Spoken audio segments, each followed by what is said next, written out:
Bem-vindos ao Mundo Mental.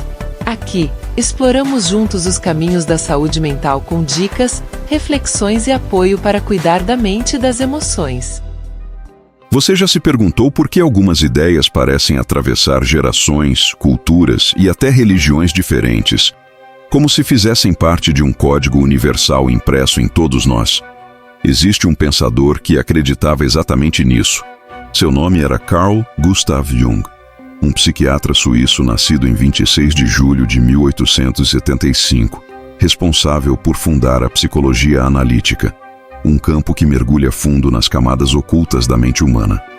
Jung não só ajudou a popularizar conceitos hoje presentes em qualquer conversa sobre saúde mental, como ego, arquétipo e inconsciente coletivo, como também influenciou áreas tão distintas quanto filosofia, teologia, literatura e até mesmo a arte.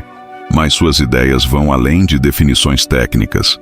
Elas são convites para entender o que significa ser humano em um nível profundo, simbólico, espiritual e existencial.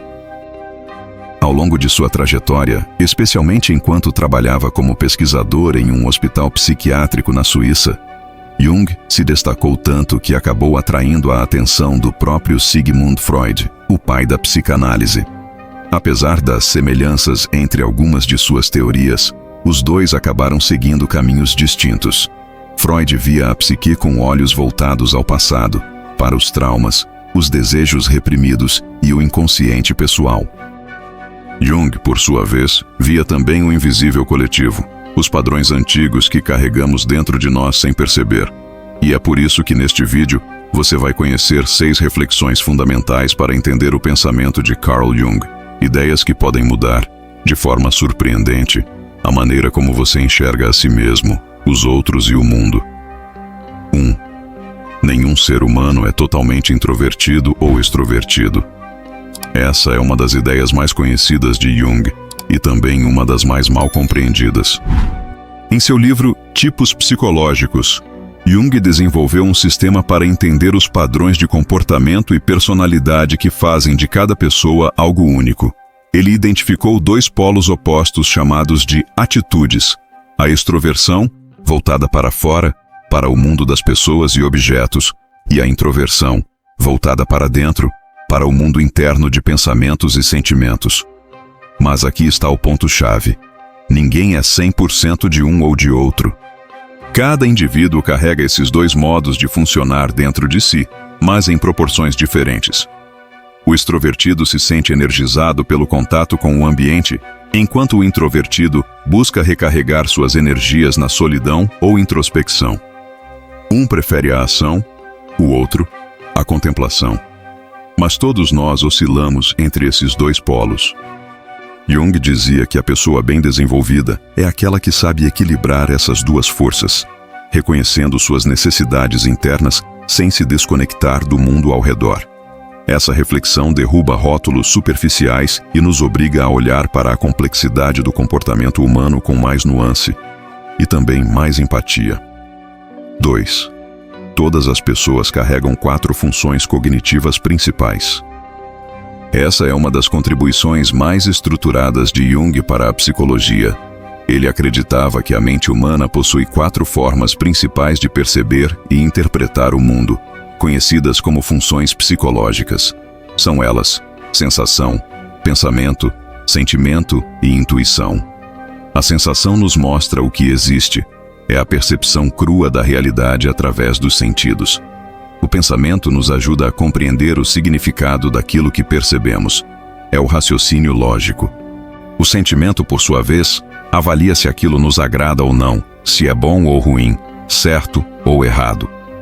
Já a intuição vai além do que está diante dos nossos olhos. É a percepção de possibilidades, de padrões invisíveis, do que pode acontecer.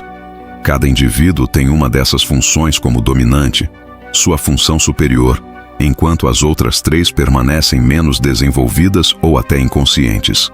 Jung via esse sistema como essencial para compreender por que pessoas diferentes reagem de formas tão diversas diante da mesma situação.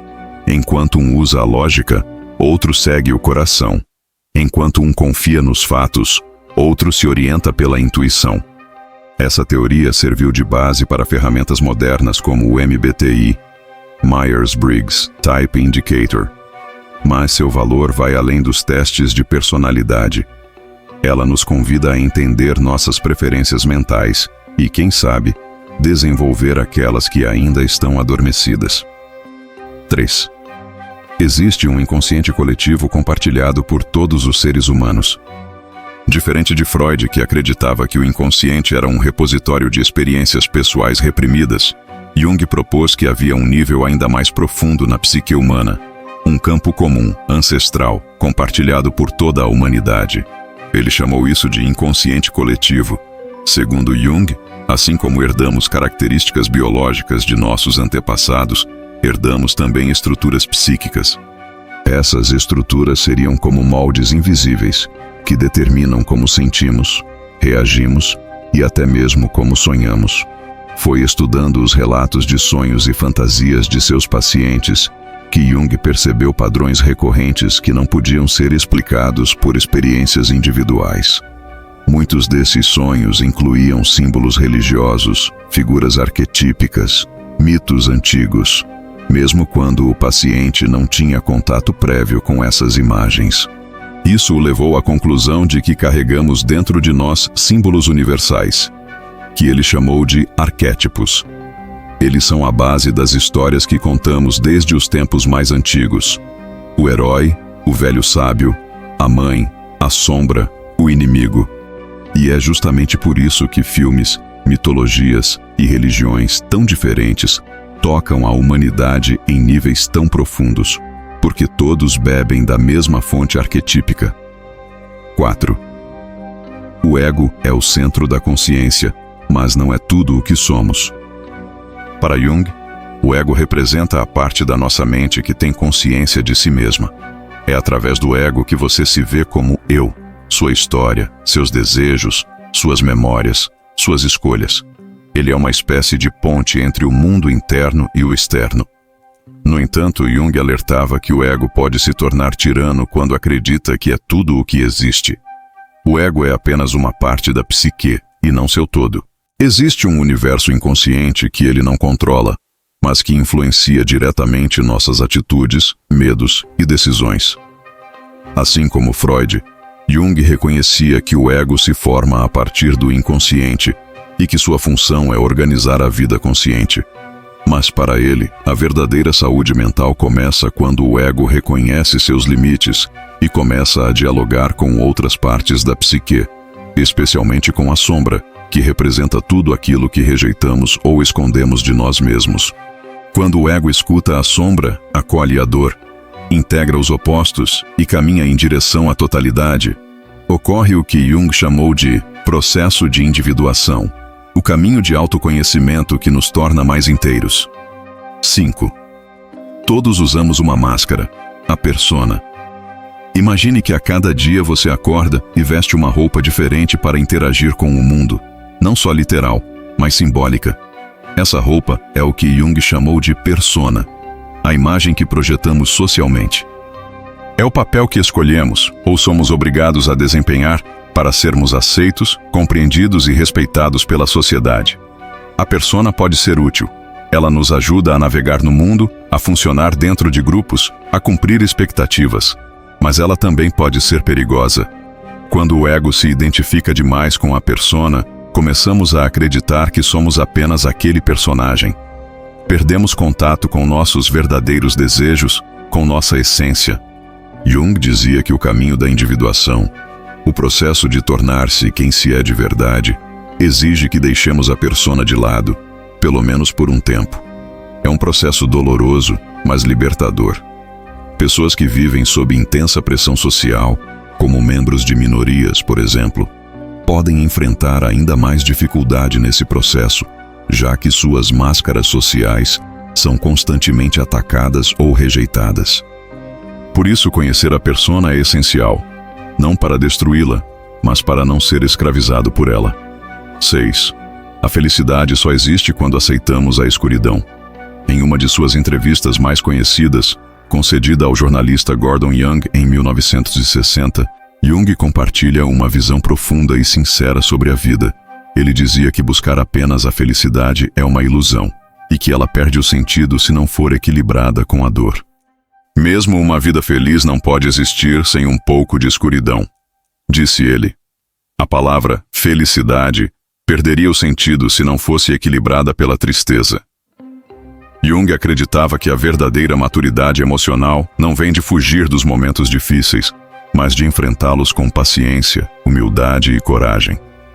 Para ele, aceitar a dualidade da vida, luz e sombra, prazer e dor, ordem e caos, é o que nos torna mais humanos, mais fortes e, paradoxalmente, mais felizes. Essa ideia se conecta a todo o seu pensamento. Não somos um ou outro, mas sim o conjunto de todas as nossas partes, até aquelas que preferiríamos esconder. Jung nos convida a olhar para dentro, a encarar nossos medos, a reconhecer nossas máscaras e, ao final, abraçar quem realmente somos. E se tem algo que Jung nos ensinou, talvez mais importante do que qualquer teoria ou conceito, é que a jornada mais desafiadora e, ao mesmo tempo, mais transformadora que podemos viver é a jornada para dentro de nós mesmos. Em um mundo cada vez mais barulhento, cheio de distrações, pressões e expectativas, olhar para dentro exige coragem, exige silêncio, exige tempo, mas também recompensa com uma consciência mais profunda, com conexões mais verdadeiras e com uma paz que não depende das circunstâncias externas, mas da harmonia interna entre todas as nossas partes, luzes e sombras, ego e inconsciente, razão e intuição. Agora me diz, qual dessas ideias de Jung mais mexeu com você? Qual dessas reflexões fez você parar por um segundo e pensar: será que eu estou realmente vivendo como quem sou, ou apenas como quem esperam que eu seja? Comenta aqui embaixo. Eu vou adorar ler a sua visão sobre isso. Se esse vídeo te ajudou de alguma forma, já deixa o like para fortalecer o canal. E se você quiser mergulhar ainda mais no universo da psicologia, do autoconhecimento e da mente humana, se inscreve agora e ativa o sininho, porque aqui a gente vai cada vez mais fundo nesse mundo invisível que move tudo o que somos. Obrigado por assistir até aqui. Isso já mostra que você é alguém que se interessa de verdade por entender a si mesmo. E lembre-se, o processo de individuação não é um destino, é um caminho. E esse caminho, como diria o próprio Jung, não é para os fracos, é para os que estão dispostos a se encontrar. A gente se vê no próximo vídeo.